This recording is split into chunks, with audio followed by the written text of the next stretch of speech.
Hey guys and gals, I got another one for you today. Today I'm in my T110 E3 on Panama. First off, I'm just going to start off with this screenshot.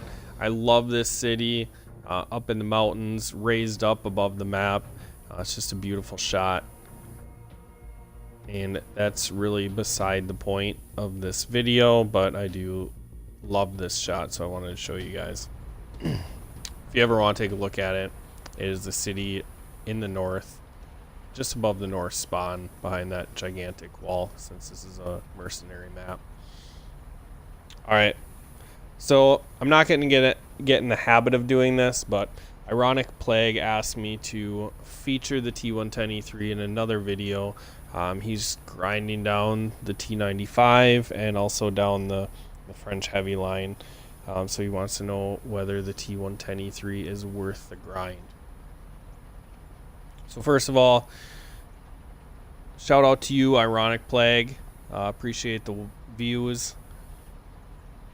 And secondly, just kind of want to talk about the T110 E3 versus the T95. And you know what?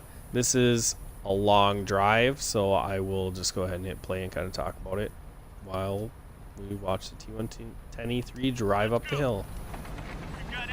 Alright, so the T110 E3 is a bit more mobile than the T95. It's got better power to weight ratio. It's got better top end speed. It does have less reverse speed, which is kind of a critical point to forward facing tank destroyers. When you're getting flanked, reverse speed is nice. However, this does traverse faster than the T95 as well. Gun wise, you get 90 more damage on average, and I think 20 more penetration on your standard rounds, and it's like 50 more penetration on your premium rounds. I mean, this thing's premium rounds are pretty filthy. They're also pretty expensive, so that's why I only run 8. The reload time's a little bit slower than the T95. Armor-wise, frontally, this thing can compete with the T95 fairly easily. The nice thing is, you have this gigantic cupola on your head, which if you go up against players that haven't fought a lot of T110 E3s, they'll think it's a weak point. But really just like the armpits of this tank, so the inside of the tracks on the lower plate are the main weaknesses. Then we move to the sides, and this thing's side and rear armor is trash. When you compare the side of the T95 to this, the T95 side armor outclasses this.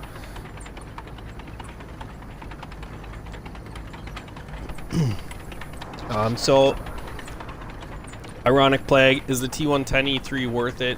If you like T95 play, you'll like the T110 E3 gameplay. It's very similar. I think it's a good tank to have in your garage. If you want just like a fully armored, high alpha monster to keep your sanity sometimes, and that's your go-to tank to do it in, then this definitely is a good tank to have in the garage to be able to do that. To me, it can be so frustrating because this tank is so team dependent, and I also thought the T95 was also team dependent. Either A, you get up to the fight and you have a good game, your team pushes forward, or B, your team all dies and then you get up to the fight and get surrounded and die, or C, you never get to the fight and your team wins. I play my T110 E3 on the front line, same as I did the T95. As much as I can, I try to use my armor, push forward, and get this big gun active for my team.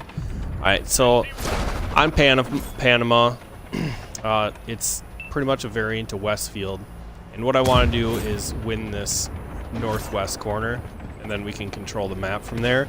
Now there is 3 Arties, and they have 2 more tier 10s on their team, and they also have 1 more tier 8 on their team to, I guess, balance that out. And as I approach this corner, which is an aggressive push, that T-54 was over there, and I pushed him back, and immediately he came into this gap to try to flank me. So I had to fall back, and I had to fall back quickly. It's one thing to have a T-54 behind you or on your side, but to have a T-54 in front of you with a T-30 and a Tiger II behind you is going to make for a much quicker game back to the garage. So T110E3, a lot like the T95, you try to keep the reds in front of you. If you can utilize your frontal armor, and look at that. I'm pretty sure that was a decent player for the way that he countered my positions. However, I got the best of him. I got to ammo rack him, plop his head off. Thank you, RNG. It's a good start to the game. Now, to me, at this point, the Tiger II doesn't have that much alpha, so I'm not too worried about him shooting me. The one thing I'm worried about is this T-30 distracting my team to where they cannot help me, and this Malshin comes over with the Tiger II, and I get pincered. So I want to get back to my team. Hopefully they'll help me out, and they certainly do. We kill the T-30. Now this Malshin's pushing on me, and I'm trying to back up off of him, but I realize going uphill backwards is definitely not going to work. To me being able to scrape up off of them. So I push forward, and the traverse is terrible, so since I have a shot on the Tiger II side, I take it. I definitely would rather be shooting the Malshin right now, but it's just kind of awkward here. My team shuts down the Tiger II, and before the Malshin can get a shell in me, I give him like a small little juke, and I get lucky. He shoots my track off. And now my team's going to be able to finish him up before he reloads, since I'm not going to be able to turn around to do so. So pretty hairy stuff right there. We get through it though. So once again, just want to reiterate, T110E3 needs good teammates to have a good game. Even if you're in a choky map, let's say you're in Himmelsdorf, where my other ace tanker, my first ace tanker in this was, if you either need two things to have a great game in the E3, you need to have good teammates or you need to have terrible opponents. Either one works, but this thing just can't hold flank by itself because the reload's too long and the mobility is garbage, so it's easily flanked.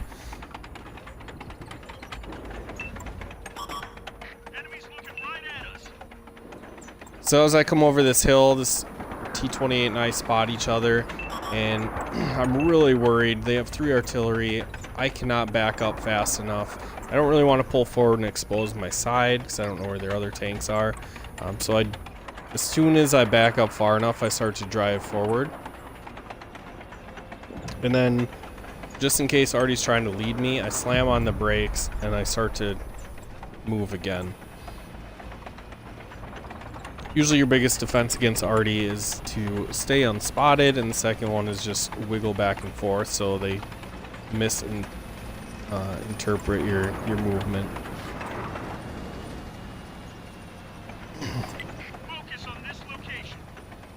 Alright, so I'm hoping the T-54 gets in position to light some tanks for us, and since that's where I spotted the T-28, I'm assuming that he's going to be able to do that. I'm not sure if he's over the ledge or not.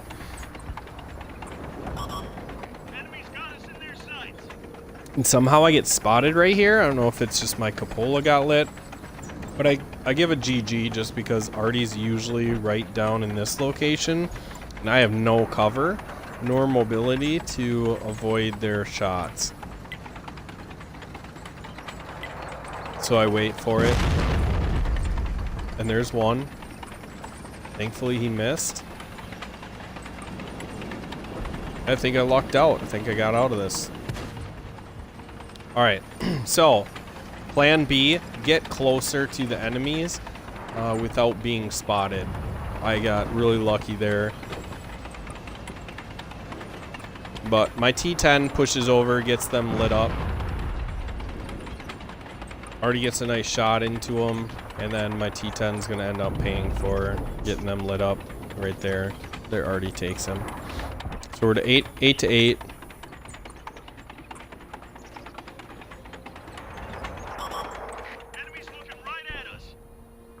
There's a Jaegeru driving through the middle of the field. He tries to turn up towards me, but I get aimed in time. Take him down. Our 54 shuts down their T44, and they just have their T28 left in the field, along with a Death Star, which isn't spotted.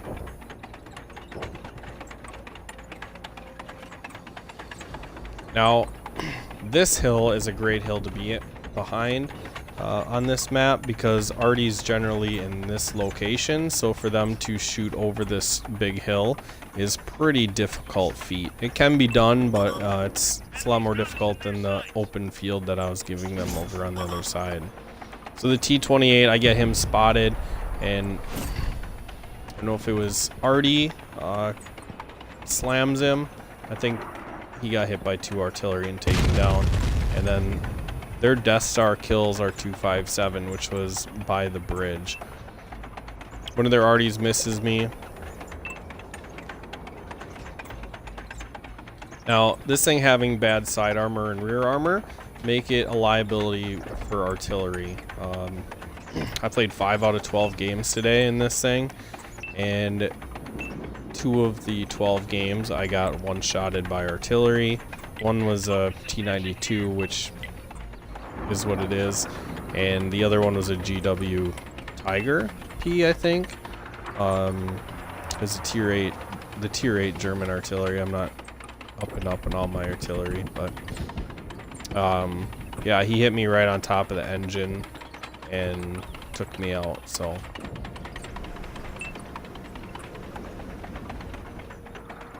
we get there already spotted, the GW 100.